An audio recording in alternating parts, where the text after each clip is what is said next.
guys will say you got a little time, but I guess the ones here in the script, kind of what are you seeing from him right now? Like most of the guys, he's had a pretty decent fall camp.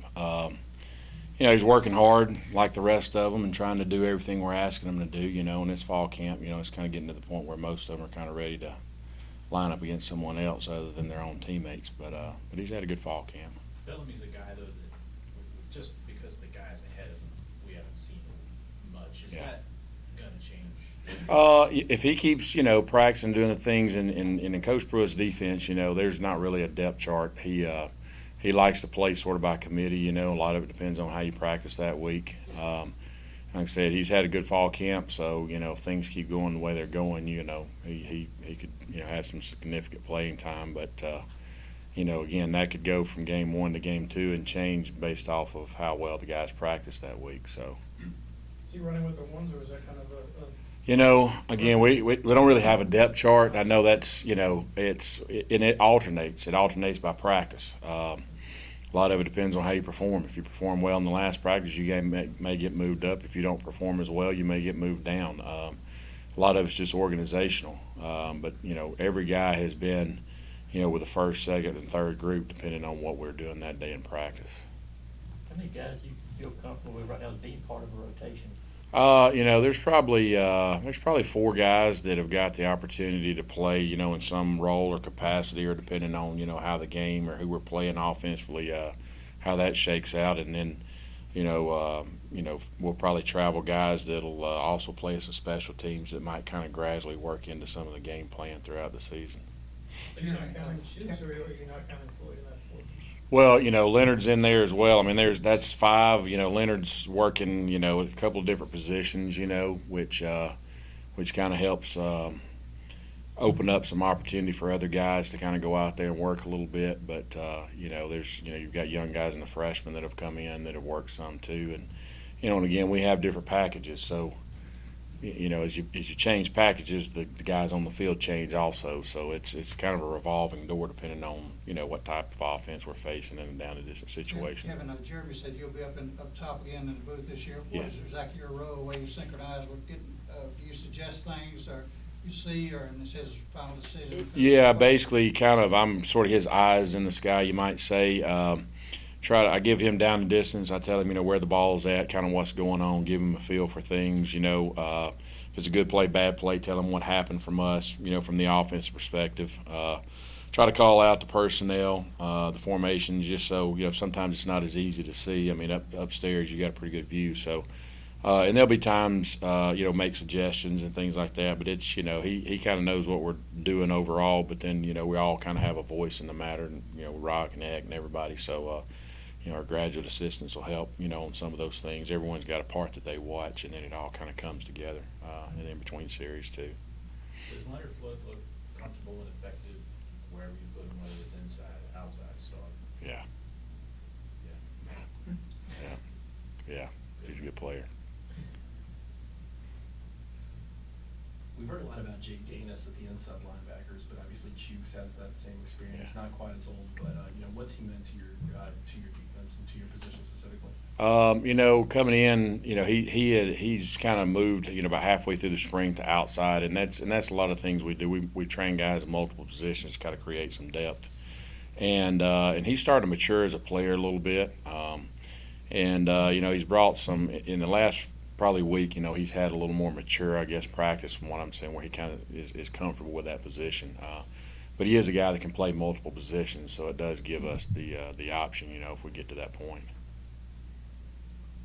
What are you looking to get out of Lorenzo Carter in his second year? We try to train all of our guys to be every down players, first, second, third down. Last year he was sort of a third down specialist, you might say, and gradually his role increased as the season went.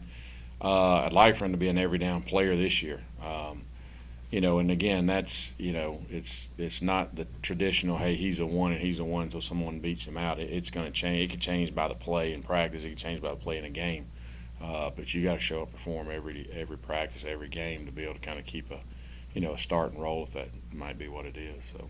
Is that something he's having to learn a little bit? What's that? Is that something Lorenzo's having to learn a little bit? No, I think it is on first and second down. Traditionally, you're going to get run plays. Third down, obviously, depending on the down and distance, you're going to get passing plays.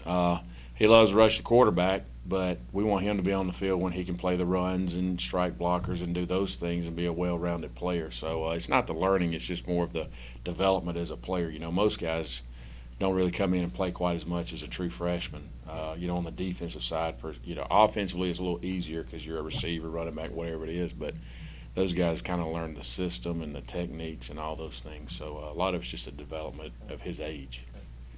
Along that line, Jerry, Kevin, have you seen the young guys really, not particularly your position, but all inside linebackers and everybody really learning and adapting to the system, and they're going to have to help you in these first games? Yeah, I mean, you sign them all to come play, and whether they show up day one and start or it's game 10, you can't really tell.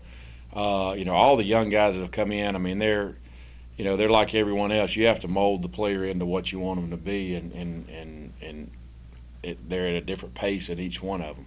You'll have flashes of a guy, a play or two, and then 2 plays later he may be so bad off that you're having to coach him up. But that's the beauty about it. You're going out there competing every day against the offense versus the defense. So some guys are going to have good practices one day, and the next day might not be so good. But usually when we start trimming it down and getting kind of refined into our game plan, that's when those guys start kind of all the fog sort of clears for them and they get a better understanding of what is expected of them.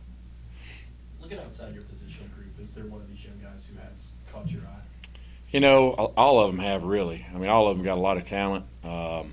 There's not one guy in particular that I could just single out. On the offense side, defense side, there's a lot of guys, and again, some days they have, good practice, good play. The next day, they may be, you may not even notice that they're out there. But the one thing I can say that they're all doing is they're working hard. They're trying to get better. They're trying to show up for that first game and, get out there and make some plays. And, you never really know till you get a few games into it with injuries and how those things will factor out. So you put extra emphasis on run stopping at your position with some of the other guys you have? Yeah, I mean, it's always an emphasis for us, probably a little more is the development of those players because, you're going to face some teams that are going to try to run the ball down your throat. You've got some teams that are going to try to spread you out. So in my position, those guys have got to be able to go in there and be like a defensive lineman. Then they've got to walk out and be like an outside backer, on a receiver or whatever. So we have to kind of be multiple in what we do. But, first, if you can't stop the run, then you don't get to go out there and rush the quarterback and do the things that they like to do. So it's always an emphasis in our defense is to stop the run because, and we get to see a lot of it the way our offense, is able to run the ball. Coach, you thought about, how your guys have to kind of walk up in line of scrimmage, be defensive linemen, and kind of play that role at times. You were talking with Lorenzo last week, and he was talking about how the communication between the defensive linemen and linebackers is so crucial in this defense. How do you feel like with losing some guys there, having to play some young guys there on the defensive line, how do you feel like that communication is going right now? Do you feel like you're on the same page? It's like learning a new language. You're going to go in and some words are going to be easy to learn. Some are going to be foreign to you. It's going to take you time. And the biggest part is the linebackers do have to communicate out what to do because it helps those guys understand, what's going on, where they align and all that. And our coaches teach really good. I mean, most of us taught, coached high school football, so we've been in a classroom setting where you touch the kids at the top, the bottom of the class, and in the middle. So, it makes you be creative as a coach to be able to reach each person. Each person learns differently. So, a lot of it's outside factors too. School starts, that changes, a little more stress and factors to throw in. But, it's the second year in the system, and our inside backers are understanding what to do and how to say it before we really have to yell out there to them and tell them, hey, set the front here, do this, do that. They kind of have a good understanding of that, and they can kind of teach each other. And the players did a good job this summer of doing that too.